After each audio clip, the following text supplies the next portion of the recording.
درود بیننده گرامی، برنامه خبری و تحلیلی اخباری آزادی است و من طاهر سفر تا 15 دقیقه دیگر در خدمت شما. امروز سه‌شنبه 30 ایون و نخست سرخط خبرها. در ولایت سوخت تندباد محفل شادی کودکان را به هم زد و 4 کس را زخمی کرد. در گوشه دیگر ولایت یک کودک به هلاکت رسید. همزمان با مذاکرات برای پایان دادن به جنگ امریکا و ایران، سرکوب اعتراضگران و اعدام آنها در جمهوری اسلامی ادامه دارد.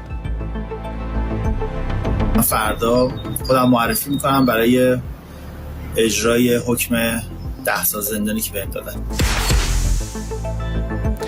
تحقیقات رادیو آزادی نشان داده است که ولادیمیر پوتین و آلینا کابایوا میخواهند فرزندان احتمالیشان دانش یک اروپایی باسواد را داشته باشند. است مربی آموزگار خصوصی و دیگر پرستاران را برای تربیت 2 پسر اکرا کردند که فرزندان ولادیمیر پوتین و آلینا کابایوا میدانند. در شهر خوجند تندباد یک محفل شادی کودکان را به هم زد و بعد از آن که یک کره هوایی را که برای تبلیغات آورده بودند به هوا برداشت و چند نفر را زخمی کرد. حادثه روز 1 ایون و در روز بین المللی کودکان رخ داد و هنوز هم ویدیو از صحنه حادثه در شبکه‌های اجتماعی چرخ میزند و سر و صدای زیادی را هم برانگیخته است. فرزان محمدی همکار ما در سوخت از محلی همین حادثه گزارش می‌دهد. پرواز اشتباهی یا نادرست یک کره هوایی که از ازبکستان آوردند در مرکز شهر خوجند کمش 3 کس را زخمی و بام 2 خانه را ویران کرده است. مسئولان اداره حالتهای فوق‌العاده جزئیات ندادند. به اطلاع یافته رادیو آزادی، صاحب کره هوایی رستم سیدعلیف پس از معاینه پزشکان از بیمارخانه جواب شده فیروزه ترسونوی 40 ساله همراه کودکش در شفاخانه بستری هستند. این حادثه روز 1 ایون و چند لحظه پیش از برنامه هنری در پیوند به روز جهانی حمایت از کودکان رخ داد. قرار بود در این برنامه هنرمندان معروف و مردم و به ویژه کودکان خرسندی بخشند، اما پرواز اشتباهی کره هوایی مانع برگزاری کنسرت شد. سبب حادثه را تندباد مینامند. نشری به هوا برخاستن کره هوایی و به بینا و اطرافیان برخوردن آن روز 1 ایون در شبکه‌های اجتماعی زود پهن و باعث به سر و صدا گشت. در همین نوارها دیدن ممکن است که یک نفر از داخل آن خود را به بیرون پرتافته است. شرکت فراوان از سازمان دهندگان برنامه هنری در خوجند و کرا کردن کره هوایی از ازبکستان نام بر می شود. مسئولان آن شرکت که به استحصال محصولات غذایی و ساختمانی مشغول است، در صحیفه رسمی خود از رخداد حادثه به گفتهشان ناگهانی معذرت خواسته وعده دادند که برای خوشنودی کودکان برنامه کنسرتی را به زودی برگزار خواهند کرد. سالهای اخیر در چند معرکه ایدانه در تاجیکستان از کره هوایی استفاده شده است. سال 2002 در آستانه تجلیل از یک جشن دولتی در شهر استرافشن یک کره از نظارت بیرون شده تا حدود ناحیه شهرستان رفته است. آن زمان 2 خلبان از سردی اذیت کشیده اما جان به سلامت بردند. فرزان محمدی، رادیو آزادی، شهر خوجند. و در پی کنده شدن بطوط یا لیمپوپو در ساحل بحری تاجیک در شهر گلستان یک نورسی 10 ساله به هلاکت رسیده، 5 کسی دیگر جراحت برداشتند. حادثه شام 1 ایون رخ داده است. در کمیته حالتهای فوق‌العاده به رادیو آزادی گفتند بادی سخت بطوط را که بچه‌ها در درونش بودند از زمین برکنده و بحر انداخته است. بطوط و یا همان لیمپوپو یک وسیله برای بازی بچه‌ها هست که حالا می‌بینید. بعد این حادثه 5 نابالغ را با زخم‌های گوناگون به بیمارخانه بردند و یکی از آنها منوچهر مظفرزاده 10 ساله از شهر کانیبادان به هلاکت رسیده است. جزئیات حادثه معلوم نیست. تاجیکستان در یک ماه اخیر شاهد آفت‌های طبیعی از جمله باد و باران‌های سخت بود.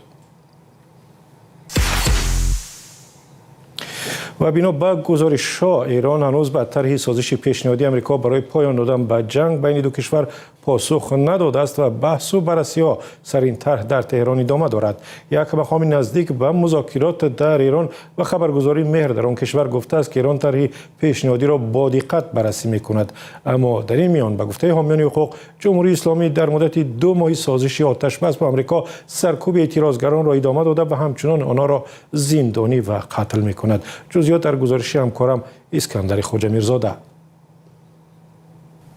یکم ایون در ایران 2 مرد در رابطه با اعتراضهای آخر سال گذشته اعدام شدند. مهرداد محمد نیا و اشکان ملکی در حمله به مسجد و تشکیل آشوب گناهکار دانسته شدند. از زمان آغاز عملیات نظامی امریکا و اسرائیل ضد ایران در جمهوری اسلامی کمش 40 نفر اعدام شدند. این عمل باعث انتقاد گروه‌های حامی حقوق از تعقیب روزافزون در ایران گردید.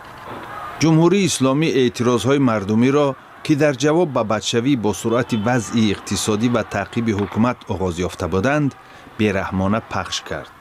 هزارها نفر کشته و به حبس گرفته شدند. اخیراً نفری که در ماه دکمبر سال 2025 از اعتراضها نوار برداشته بود به 10 سال زندان محکوم شد. در یک نواری که مسعود پیهو در شبکه‌های اجتماعی پهن نمود اعتراف میکند که نوار را خودش برداشته است ولی مسئولیت پخش آن بر دوش او نیست. من فردا خودم معرفی میکنم برای اجرای حکم 10 سال زندانی که بهم دادن. فقط یه نکته که دوست داشتم قبل از اینکه برم بهش اشاره کنم اینه که من هرگز منکر این که اون فیلم رو در اون تاریخ و اون روز گرفتم توی خیابون جمهوری نشدم، ولی توی بازنشر و پخش اون فیلم هیچ در حقیقت دخل و تصرفی نداشتم و هرگز هم قصدی رو نداشتم که اون فیلم پخش بشه. به امید روزای خوب. شارح معین خزائلی سبب دست زدن حکومت ایران به چنین اعمال خشن را شرح داد. اون چه که ما الان شاهد هستیم از اعدام هایی که از آغاز جنگ اخیر تا امروز در ایران اتفاق افتاده، اعمال سیاست استفاده از مجازات اعدام به عنوان ابزار سرکوب هست. قوه قضاییه جمهوری اسلامی در کنار نهادهای امنیتی و سپاه پاسداران دارن یک سیاست سرکوب شدیدی رو اعمال میکنن که نقش قوه قضاییه اعمال اعدام هست برای اینکه بتونه ایجاد رعب و وحشت بکنه در جامعه، برای اینکه کنترل بکنه جامعه رو از طریق ترس. گروه‌های حامی حقوق تاکید می‌کنند که در دوره آتش‌بس با امریکا و اسرائیل ایران به تعقیب بی‌سابقه سیاسی و امنیتی روی آورده است. در شهر کیف پایتخت اوکراین رفع پیامدهای حمله‌های ویرانگری روسیه ادامه دارد که شب یکم به 2 ایون صورت گرفت و کمش 13 نفر را کشت.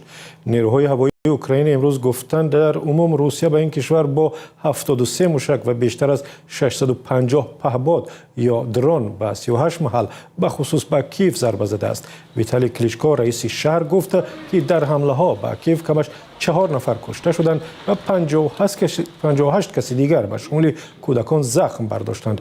به قول ولادیمیر زلنسکی رئیس جمهوری اوکراین، دهها بینای استقامتی و انشاءات صرف غیر نظامی در حمله ها آسیب دیدند. بیشتر از این حمله ها روسیه هشدار داد که همچنان به شهر کیف از جمله به مرکزهای تصمیم گیری در حکومت ضربه ها را خواهد زد و شهروندان خارجی و دیپلمات ها خواست که این شهر را ترک کنند.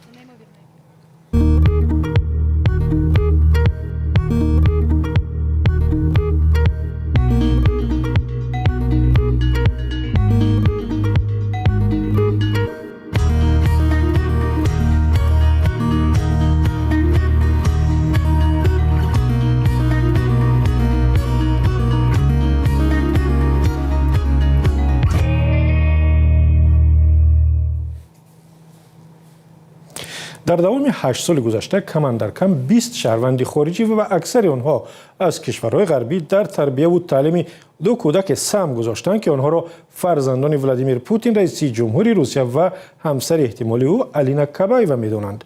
تحقیقات رادیو آزادی همین را آشکار کرد و با همکارم کیومرسیاتو که این پژوهش را برای نشر آماده کرده است پیش از برنامه خبری صحبتی داشتم و نخست از جزئیات پژوهش پرسیدم.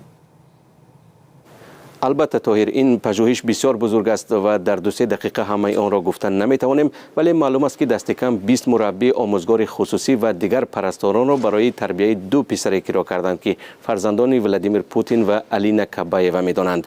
اکثر آنها از کشورهای غربی از جمله از کشورهای عضو ناتو هستند و همان کشورهایی که با سبب جنگ مسکو در اوکراین با روسیه مخالفت سخت دارند. سندهای به دست آمده یک روزنه وسیع را به یک گوشه زندگی بسیار پنهان و مخفی پوتین پوتین و کابایوا باز میکنند. الینا کابایوا برنده نشان طلای بازی‌های المپیک در سال 2004 در رشته ژیمناستیک در گزارش‌های رسانه‌ها همچون همسر احتمالی پوتین و مادر ایوان 11 ساله و ولادیمیر حالا 7 ساله معرفی می شود. از مطالعه و تحقیق سند و مکاتبه هایی که گروه تحقیقاتی رادیو آزادی به دست آورد برمی‌آید که این خانواده برای پرداخت مزد مربی و پرستاران صدها هزار دلار خرج می‌کند تا کودکان را نگاهبین کنند و به آنها زبان‌های انگلیسی و آلمانی را بیاموزند. این سندها طوری می‌بینیم از دوره سال 2017 تا اول سال 2026 از جمله قرارداد و مکاتبات آنلاینی، عکس‌ها و محاسبات هر روزه خارجیان را درباره مشغولیت‌هایشان با کودکان در بر می‌گیرند. پوتین 73 ساله از همسر سابقش لودمیلا که سال 2014 از او جدا شد 2 دختر بزرگ دارد، ولی نه او و نه کابایوا 43 ساله هیچگاه نگفتند که همراه زندگی میکنند و یا فرزند مشترک دارند. حکومت روسیه نیز سخت میکوشد تا زندگی خصوصی پوتین را از چشم جامعه پنهان و یا دور نگه دارد. با وجود این بنا به مبادی که رادیو آزادی آموخت، یکی از وظیفه‌های اساسی خارجیان کرایه این بود است که با معاشرت دائمی سطح زبان انگلیسی و آلمانی این دو پسر را به سطح اروپایی‌های باسواد برسانند. شماره بیشتر کارمندان از آلمان و پس از آن از آفریقای جنوبی بوده، دیگران از کشورهای چون بریتانیا، زلند نو، استرالیا و ایرلند و بوسنیا و هرزگوین آمدند. و سوال دیگر از همکارم این بود که شرط و شرایط کار با این کودکان یا حالا نورسان چگونه بوده است؟ کارمندان باید چه کار میکردند یا چی میگفتند؟ در قراردادهایی که رادیو آزادی دیده است آمده است که پرستاران حق ندارند به کودکان دیدگاه‌های دینی، سیاسی یا ایدئولوژی خود را بار کنند. آنها حق ندارند به اجازه پیشکی موضوعهای جنسی را بررسی کنند. در قرارداد در بند علاوه تاکید شده است تحت هیچ شرایطی به موضوعهای مربوط به اقلیت‌های جنسی دست نزنید. مکاتبه‌های سال 2022 نشان می‌دهند که به یک مربی زبان انگلیسی و زنی 58 ساله که در کانادا بزرگ شده و شناسنامه‌های ایرلندیا و بریتانیا را دارد گفتند که او حق ندارد در وقت خالی خود برای خرید به شهر رود یا که از مکان‌های گوناگون عمومی دیدن کند. با او نوشتن روی خط چیزهای برایتان ضروری را آماده کنید، ما آنها را می‌خریم و پس از پاکسازی و کارکرد با ماده‌های امنیتی به شما می‌سپاریم. سندها نشان می‌دهند که در یک وقت از 4 تا 6 پرستار خارجی در این خانواده کار و بعضی آنها وظیفه‌های گوناگون را اجرا می‌کردند. مثلا هم زبان انگلیسی و هم آلمانی می‌آموزاندند و بعضی دیگر در بست‌ها هم دیگر را عوض می‌کردند. مکاتبه هایی که رادیو آزادی دیده است بعضی جزئیات عادی و روزمره را نیز آشکار می‌کنند، به مانند بحث با یک مربی درباره آنکه آیا او ایوان را پس از رفتن به حاجتخانه در ماه نوامبر سال 2018 به قدر کافی پاک کرده است یا نه. مزد کارمندان خارجی خیلی فرق کرده، با گذشت وقت افزایش می‌یافته است. معاش یکی از آنها از 1400 یورو در یک ماه در سال 2019 آغاز شده، در بعضی موردها به 7000 یورو در یک ماه می‌رسیده است که این البته 6 برابر زیادتر از معاش میانه ماهانه در روسیه در سال 2025 است. همکارم کیومر سیاتو درباره یک تحقیق راجع به فرزندان احتمالی ولادیمیر پوتین رئیس جمهوری روسیه و الینا کابایوا ورزشکار روس صحبت می‌کرد. پژوهش کامل را هر وقت که خواستید می‌توانید در وبسایت azadi.org بخوانید. و مقامات ناحیه نورآباد به ضد آموزگاری که از لطوکوب شدنش شکایت داشت پرونده مأموری باز کردند. مهم جان رحمانوف پیشتر به رادیو آزادی شکایت کرده بود که روز 8 می برادر یک شاگردش او را زد. دو منبع آگاه از قضیه 2 میلیون به رادیو آزادی گفتند که به ضد آموزگار مهم جان رحمانوف بر اساس قسم سوم ماده 90 کدکس حقوق ویرانکنی مأموری پرونده باز کردند. این بند قانون اجرا نکردن عهده‌داری در مورد تعلیم و تربیت کودک را پیش بینی می‌کند. مقامات رسما شرح ندادند که چرا نسبت به آموزگاری که از لطوکوب شدنش شکایت داشت پرونده باز کردند. منابع آگاه به رادیو آزادی گفتند که آموزگار با آن متهم می‌شود که گویا نسبت به خواننده‌ای که برادرش آموزگار را زد از الفاظ قوی استفاده برده باشد. آموزگار مهم جان رحمانوف دعوا دارد که برادر یکی از شاگردانش او را لطوکوب کرد و هم تهدیدی کشتن کرده است. با پایان برنامه اخبار آزادی رسیدیم. بسیار سپاسگزاریم که تا این لحظه ما را همراهی کردید. خبر و گزارش‌های بیشتر را هر وقت که خواستید میتوانید در وبسایت ما در نشانی azadi.org و در صفحه‌های رادیو آزادی در اینستاگرام، فیسبوک، تلگرام و تیک تاک ببینید و بخوانید. اگر شما هم خبری دارید و می‌خواهید که دیگران بدانند به ما